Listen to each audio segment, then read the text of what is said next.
James Twin for the untouchable true school sports. Let's go, baby. Bow! Be careful what you wish for because it can become a reality. Yeah. The untouchable True School Sports Empire proudly presents something the boxing game's missing. Hey, what's going on? It's your boy BT, and I came here to talk some boxing with the thousands of True School Sports subscribers.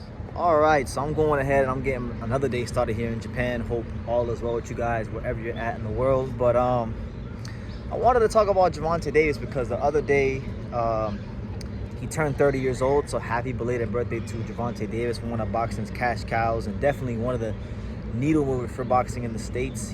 He's someone that whether you love him or hate him, it seems like everybody has an opinion on him. So I wanted to get my opinion on him because I feel like, you know, in boxing, when you get to 30 years old for a fighter, it's a good time to evaluate some things. And much like life, like I'm turning 30 soon, and I'm starting to evaluate things about my own life. So I feel like it's a good age, just in general, right? That being said, I feel like Gervonta Davis is boxing's ultimate enigma because we know he's really good. We know that Gervonta Davis, in terms of the eye test, in terms of talent, he's the goods. There's a reason why he's selling tickets. There's a reason why people are talking about him. There's a reason why his name garners so much attention, because he can punch with both hands. He can knock anybody out. He's box office. Really and truthfully, I feel like Gervonta Davis is pound for pound. He is someone that, you know, you can make an argument for being on the pound for pound list. Some people may say, BT, what the hell are you talking about? Gervonta Davis ain't no damn pound for pound fighter. Some people may say you're being a hater for not putting on pound for pound.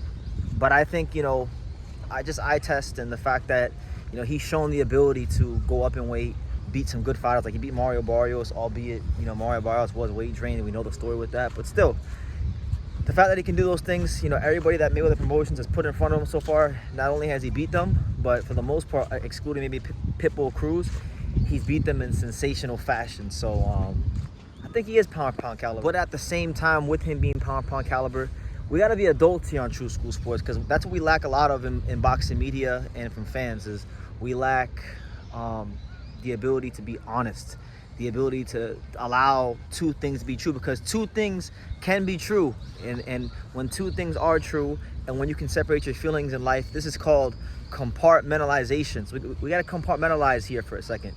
We acknowledge Gervonta Davis' talent. We acknowledge that he is box office. We acknowledge that we want to see him in big fights. We acknowledge that, you know, he's dangerous anytime he throws a punch with either hand. But at the same time, Gervonta Davis has in fact made a career off of beating up smaller and overmatched fighters. And if you don't know what I'm talking about, because some of you Tank fans, some of you Tank, for lack of a better sense, some of you Tank dick riders, you guys get all up in your feelings. You act like Gervonta Davis has never ever fought someone that that's smaller than him or coming up from a weight class. So let me name the names for you, since you guys want to forget at times. Hugo Ruiz, Jesus Cuellar, Leo Santa Cruz, Hector Garcia, now most recently and most notably Lamont Roach. These are all fighters that have been at a smaller weight class at the time Tank picked to fight them. Now, you may say, well, Lamont Roach, he's a big guy for 130. He's fought some fights at 135, so you don't know boxing. No. I do know boxing. And I know that Lamont Roach is not even a big puncher in his own weight class, 130. So what you think, he's going to go to 135 and start punching like that? No. You see, Leonard Ellaby, Mayweather Promotions, that whole outfit, their team, they're not stupid. You know, they're many things. They're calculated. They're business savvy. Sometimes they're a bit annoying as a boxing fan because you want to see Tank in the big fights. But one thing they aren't is stupid. So they picked Lamont Roach for a reason. And I'm going to tell you guys that reason. The reason they picked Lamont Roach was because he is outgunned in every single department. Lamont Roach can't punch harder than Tank. Lamont Roach isn't as athletic as Tank. He's not explosive as Tank. I'm not even sure. I don't even think he's as smart as Tank. He's literally outgunned in every single department. Good fighter. I think he has a good attitude. I think he'll come to win. He won't do the whole Jamel Charlo, but they picked him for a reason. We're all eager to see Gervonta Davis in the big, you know, signature fights, the big fights that we think are going to be 50-50 fights like Shakur Stevenson. But, you know, I'm compartmentalizing here. Like, I'm telling y'all the truth, because we're evaluating Gervonta Davis right now at 30 years old as I stroll through this park in Japan. Gervonta Davis is a fighter that really and truthfully Does he have some fault to play in why he hasn't been in a big fight? Of course he does.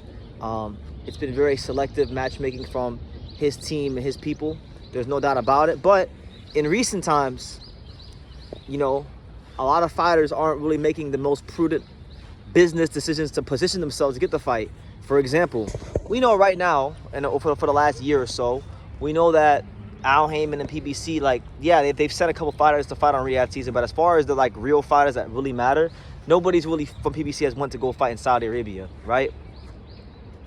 You can't even say Deontay Wilder, because Deontay Wilder, he's almost at the end of his career. So no, who can, like, Al Heyman probably don't even give half of a shit about Deontay Wilder anymore, if we're just being honest. Shakur Stevenson was signed to Eddie Hearn and Matchroom Boxing, and they have a whole gambit of fighters that he can go fight over there. And I'm sure he was going to fight Joe Cordina.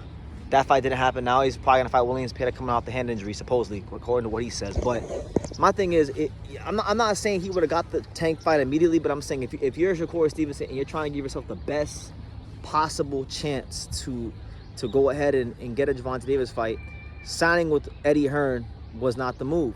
So while I can sit here and while I can point fingers at Tank and call out him clearly cherry-picking fighters over the years, there's examples of guys that weren't exactly in a rush to fight him either, right? And I think Shakur Stevenson signing the Matchroom is a clear-cut example of that.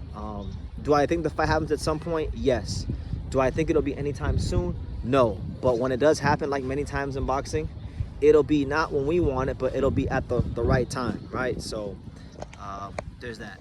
What I really think, though, is I think Gervonta Davis, what really set a bad tone for his career with a lot of people was how the Lomachenko situation was handled. Because at that particular time, let's be real here, let's be honest, he was the youngest world champion in boxing. I believe he was 22 or 23.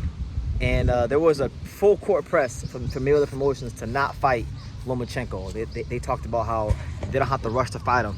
That he has to get the big fights in because he's so old, but Tank can take his time, right? And so Gervonta Davis and Mayweather Promotions, everybody involved on that side, whether you like it or not, they ducked Lomachenko, all right? Back in the day. I'm talking about back in the day. And it wasn't just for 1 year. It wasn't just for 2 years. This was a, 3-4 year occasion that they didn't want to fight Lomachenko. And so that made him look like a duck and an opportunistic fighter, which I understand. Like, there's a happy medium.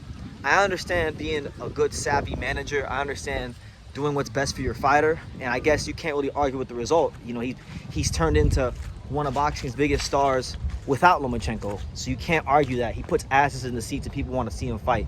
So the result panned out, but in terms of the narratives that it allowed him to be set in the beginning of his career, it didn't work in his favor. And I think some of those same narratives are still being used against him today, you know, either justly or unjustly.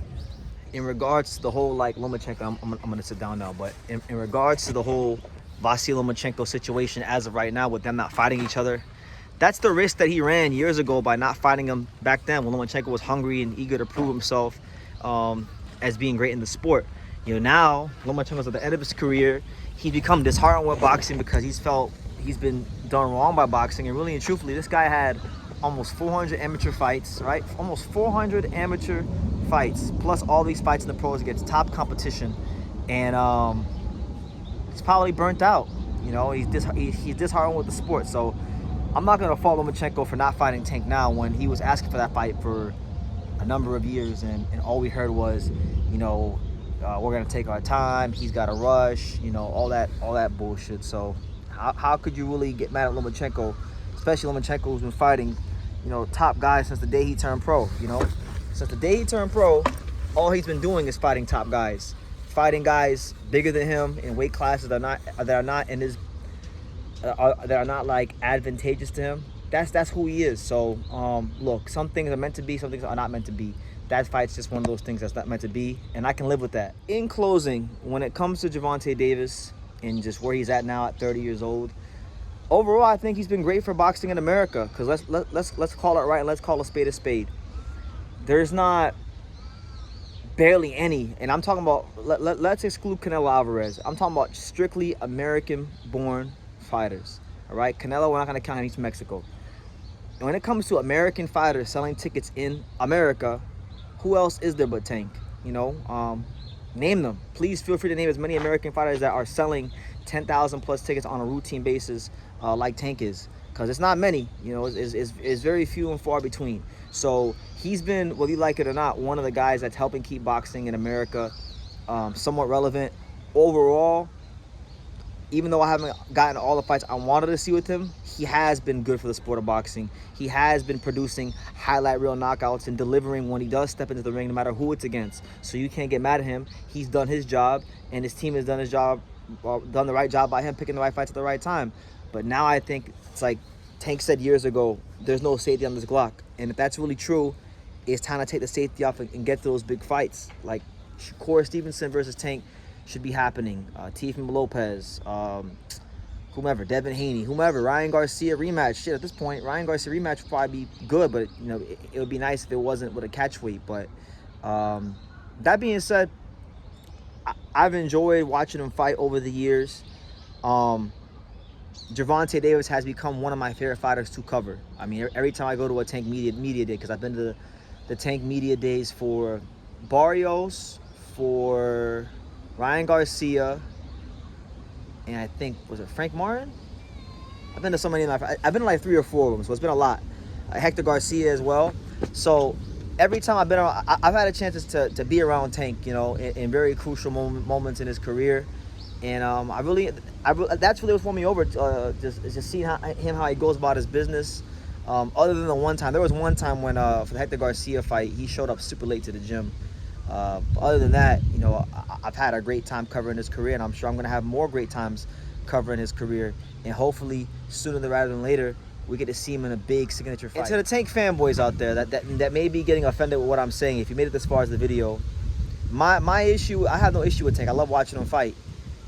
It's actually getting to a point where now they've moved him in such a calculated fashion, and all this time and all these years have passed by, that I'm starting to ask the question to myself of, you know, will I, Brendan Taylor, True School Sports, will I and the great fans of this amazing sport of boxing, will we ever get a chance to see Gervonta Davis in a big 50-50 pay-per-view fight before it's all said and done? Because he hasn't been in one yet. Has he been in some big events? 1,000% he has. The Ryan Garcia fight was a big event. And, you know, I'm not going to be disingenuous. I thought Ryan Garcia was going to fight a lot better than he did against Tank. You know, I wanted to go against the grain. I wanted to be a contrarian on that particular occasion and pick Ryan Garcia just because everyone was picking Tank. But deep down, I knew Ryan Garcia wasn't going to beat Gervonta Davis. And I picked Ryan to beat Tank, but it is what it is. I didn't bet no money, so I didn't lose no money. But other than that, like, I mean, he's been in big events, but we want to see him in a fight where, you know what, like 50% of the boxing world as a whole is going to think he's going to lose, you know. And I think Gervonta Davis is such a great talent and such an explosive, dynamic talent that the only fighter around his weights where people really think that going in is Shakur Stevenson. So that's the fight I feel he needs to have. That's the fight American boxing needs. And it doesn't matter if Shakur Stevenson can't sell what Tank can sell. Every great fighter needs a dance partner. Marvin Hagler couldn't sell what Sugar Ray Leonard could sell, but Sugar Ray Leonard still needed Marvin Hagler to make his legacy what it is today. And it's no different with Tank and Shakur. So, yeah, I just want to see Tank in a big, significant, huge 50-50 fight before he's not in his prime no more. Because the last thing I'd hate to see from Tank is him age himself out because of his team, and then he gets to fight against a guy like Shakur Stevenson, and then he gets fucking outclassed because he's not, you know, in his prime anymore. You know, I don't want that. So I want to see him at the peak of his powers against Shakur Stevenson at the peak of his powers, and let the chips fall they may. And yeah, happy birthday to Tank, and he's 30 years old now, so hopefully the legacy fights are around the corner. So leave your comments down below.